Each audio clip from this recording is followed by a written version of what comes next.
So we were talking just now about what we can see, the changes in the brain where the amygdala has become oversized as the result of injury, either from intergenerational, where it's coming through genetically from the parents, epigenetics.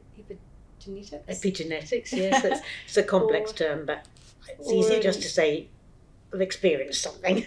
Or in my case, one of my children was exposed to high levels of cortisol during pregnancy because I was very sick during pregnancy, or as a result of trauma after birth, and all of these can cause the amygdala to become oversized, and then it can become intergenerational by going through to the next generation. But we were talking about if the cortex is able to make new connections to help the amygdala become regulated again, its size become regulated and its function become regulated. And you were talking about having a safe environment is one of the ways that we can help the cortex develop new connections. Yeah. Can we talk about that a bit more? Yes, I think it's not easy, that's for sure. I think sometimes people forget that when they feel that, well, for a start off, I think a lot of parents get the blame. You've got an unruly child, they're always running around, or they're always being rude, or they're always doing this, that, or the other bad behaviour. Must be the parent's fault, and that's number one thing we have to say. Look, if it's the parent's fault, that's just like saying your child's got diabetes, it's your fault. It's not like that. And so that's number one. We have to really address that attitude. And then we have to go, and to me, if everybody could say, this is a behaviour, it's a way of communication, what's underneath it? What are they trying to tell us? Whether you're an adult or a child, actually, because adults often tell us more by their behaviour than what they say. So I think, this is a communication. What's underneath it? What is this person trying to say? And actually just making that effort to understand what's underneath goes a long way to creating a safe environment, rather than just taking the behaviour at face value. So that's number one. I think number two is, I love the Thomas the Tank Engine books.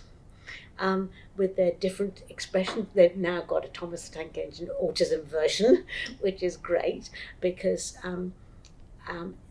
all the different emotions are expressed, and if you can give emotions labels, that's so helpful, because often, especially as children, but actually teenagers and a lot of adults, can't label their emotion, and it's really hard to put a word to how you're feeling.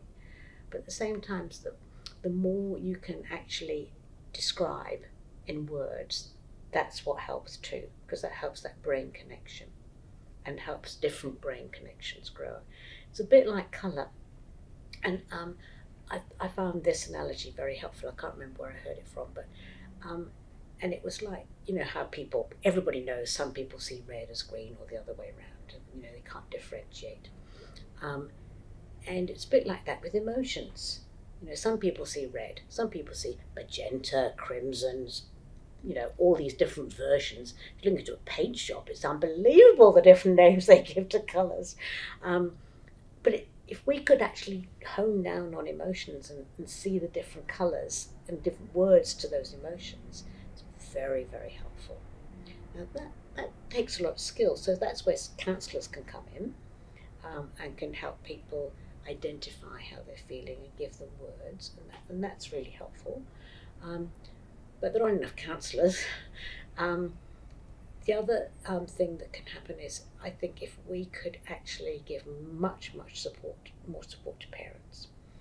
And I really don't want post-traumatic mental injury, well, it'd be lovely if ACC could fund help for parents and giving them a break, and also help for parents to help with their emotional ups and downs.